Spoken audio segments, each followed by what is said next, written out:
Design, Materials Engineers, Concrete Science, Contractor Shoring, Destructive Investigation, PT Repairs, for Schwager Davis, Contractor Epoxy Injections, CFRP, Waterproofing, Watertight Restoration Incorporated, Material Supplier, SICA, and Material Supplier, FYFE. Thank you. So at this time, we'll ask you to bring your team up and give us your presentation. So I hope I did as asked. Thank you. I'm elevated. I feel 6 inches taller. Well, thank you very much. I would like to start thanking the organizers here for this wonderful event. And there you go. Can you hear me back there? Now I'm great. So thank you again, the organizers, for organizing this great event and giving us this award, which really means a lot to us. Acknowledgement from our peers like ACI. I think that is something that we strive for.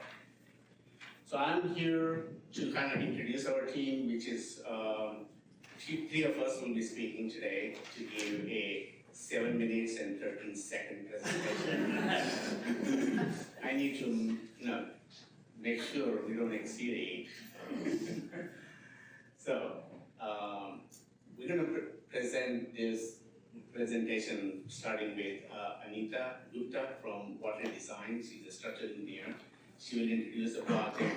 I'll come in as a materials engineer in the middle, and Justin will be our finisher. He will finish the project wonderfully. So here, Anita. Justin's always our closer. Thank you. All right, next slide. So the 590 parking structure, this is just an overview of our presentation. So the next slide is it's kind of a small parking structure that services an office building. It's a 3-level parking structure that's actually, the levels are tiered and they're not connected to each other. So all the entrances are from a street. So you have sloping streets that run alongside it. And it's an older parking structure. It was built under the 79 UBC. And we were called out to the site initially because there was an executive in the building who was having his own personal garage built inside the garage at the lowest level. And the engineer on the project saw there was some significant spalling, so if you can go to the next slide, at the construction joints, at the ramps. We had speed ramps interconnecting these tiered levels, and there was significant spalling from the underside. There was some large cracking, and you can even see in one of the bottom left picture, the anchors were completely exposed, and you could see they were pretty corroded as well. So we were dealing with some problematic construction joints. Next slide, please. So we did some structural investigation. Working with Schwager Davis, we came up with an investigation plan so that we could kind of check the tendon and rebar integrity in this parking deck. They would chip in at the low points for the PT at select locations after locating them to cut into the sheathing of the PT tendon and literally look and see what is the condition of the tendon. Is it intact? Does it feel like it has force in it? Is it rusted? Is the grease still intact? Was there water in it? And so through this process, we were able to figure out which tendons were dead and which ones still had force in them and could be salvageable. So we also did some exploratory chipping at some of the locations, like at the construction joints and the large spall areas. You can see the picture in the upper left. The tendons at the construction joints at some of the locations were completely corroded through. This deck was the benefactor of redundancy. That is because tendons are generally heavily relied upon for these post-tension decks. So we had mostly corroded through tendons, and then the picture in the upper right is the construction joint. And I don't know how many engineers are in the room, but that's 6 feet. What's missing? There's no rebar. So there was actually rebar detail that should have crossed the construction joint but wasn't installed. We also found that the PT tendons, after they were stressed at the construction joint, the sleeving wasn't replaced. And these were supposed to be unbonded tendons. So then they became bonded for that length of tendon at the construction joint locations, which gave Justin some challenges when we went to replace them. So in addition to, this kind of some destructive observation, we also did material testing to kind of support what we were looking at and help us make our decisions as to what we wanted to do. So I'm gonna pass it off to Asha. Thank you, Anita. Now that you saw how dangerous it was, we actually went to the site with harness. I'm just kidding. Safety is important. Next, please. So, having known that this site had a lot of corrosion issues, most of the structures do have mild steel as well as the post-tension strands. So, we concentrated more on the mild steel area to see how the good mild steel reinforcement is working. So, we performed a number of tests, which we primarily do for condition assessment of any concrete structure. So, corrosion causes delamination, so we began with delamination testing of the entire parking structure slabs. Did non-destructive rebound hammer test to determine estimated compressive strength of the concrete. Followed it with half cell, which is the electrical test to determine the condition of the reinforcing steel, which we don't see. It is exposing a small portion of the rebar and then performing the test using a half cell, copper sulfate half cell. That uses the electrical potential and determines what stage of corrosion it is. Also did a lot of core for compressive strength testing, and Kate here from our office did the microscopy, the last part, where she determines the small details about the concrete, construction details, how the consolidation of the concrete is the aggregate reactive, if we do the repairs, will we have problems down the line, 10, 15 years from now. So when we get those kind of things clear, then it is easier to decide what kind of repairs do we need. Next, please. So here is a kind of summary of all the tests, delamination using hammers or the chain drag, half electrical potential test where we had to scan and then expose a piece of rebar and attach the instrumentation to it to do the electrical test. Then rebound hammer test using the rebound equipment that you see on the right hand side corner. What we saw when we were doing the condition assessment, a lot of cracking on the U3 level deck. That was quite different from any other cracking. And that's where Anita and I made a job site to discuss that cracking issue. Next, please. This kind of shows, how many cores we took, and there are several locations we took these kind of cores to spread it between the compressive strength test as well as the microscopy. And we also did the chemical test on the concrete to determine the fluoride content. As you know, the fluoride content increases the chances of corrosion of mild steel in concrete. So there were many areas, and between U1, U2, U3, we spread out the core locations and obtained through cores to get complete thickness of the concrete slab, as well as determining the quality of that concrete through the full thickness. Next, please. This is a microscopic exam where you can see the carbonation depth. And the carbonation depth here in this particular parking lot was quite a bit. It was closing in on 2 inches, and the rebar cover is not that much in most of the structures because these are thin elements. And if the carbonation exceeds the rebar depth, then there is a chance of carbonation-related corrosion, and the repair has to kind of consider a methodology to limit. Next, please. So the major findings from our study was the concrete slab has a carbonation depth that can cause future corrosion of reinforcement.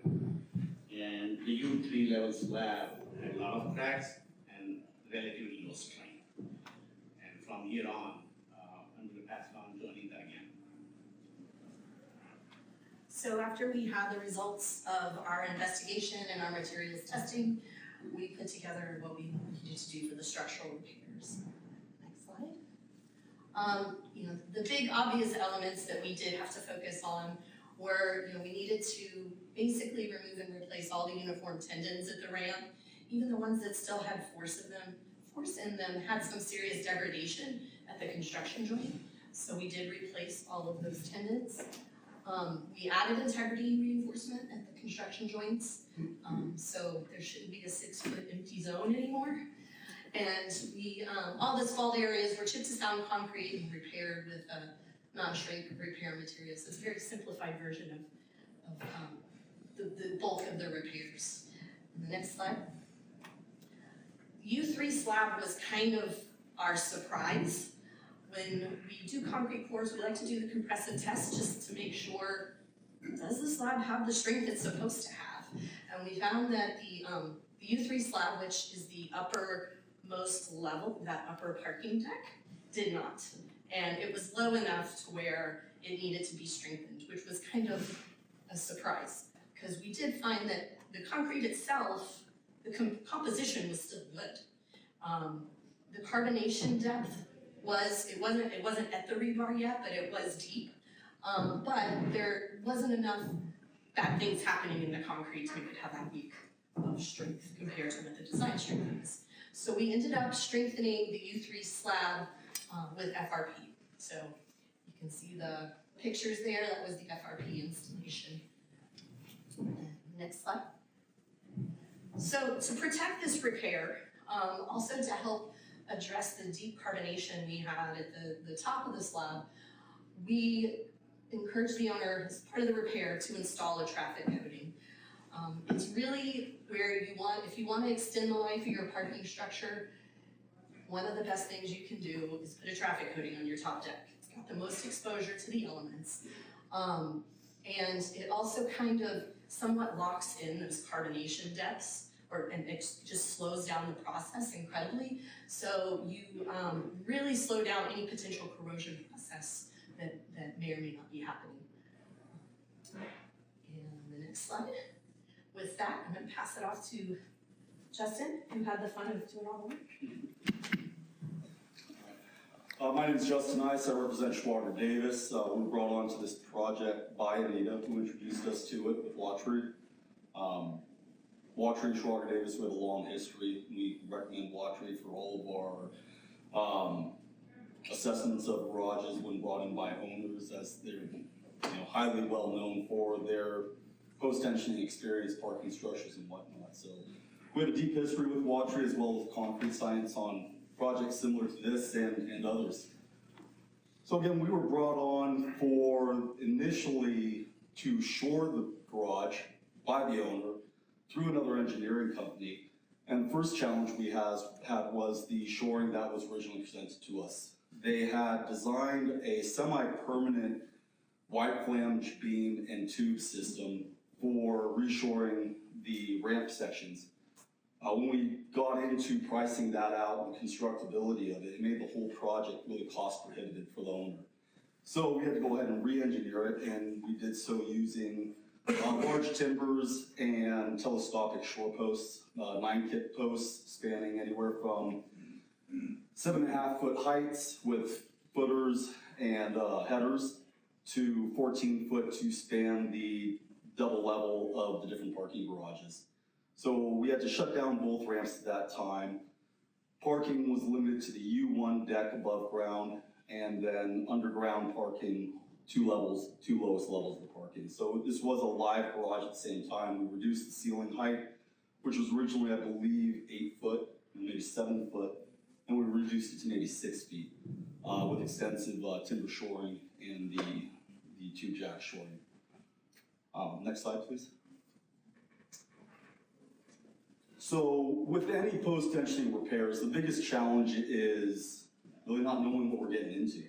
All right, we usually get called out for post-tensioning repairs because there's Clearly a problem found. When we were called out by the owner originally, she basically told us there were literally chunks of concrete falling out of the ceiling. And she would be handing us 6x6 chunks coming out of construction joints. They just kind of have them tucked away just to show off. And the main building that the parking garage is connected to is actually for another engineering consulting firm that wanted to use the garage as basically a test lab of parking garages and the problems and the deficiencies of them. The owner wasn't having it, basically. They did not want them poking around and poking holes in their parking garage that they were paying rent for. So there again, our biggest challenge is we're walking into something we don't know. We know corrosion's a problem. We go in, we do investigation. We see there's problems, we know there's problems. But how do you get the tenants out? How do you get them back in? Next slide, please.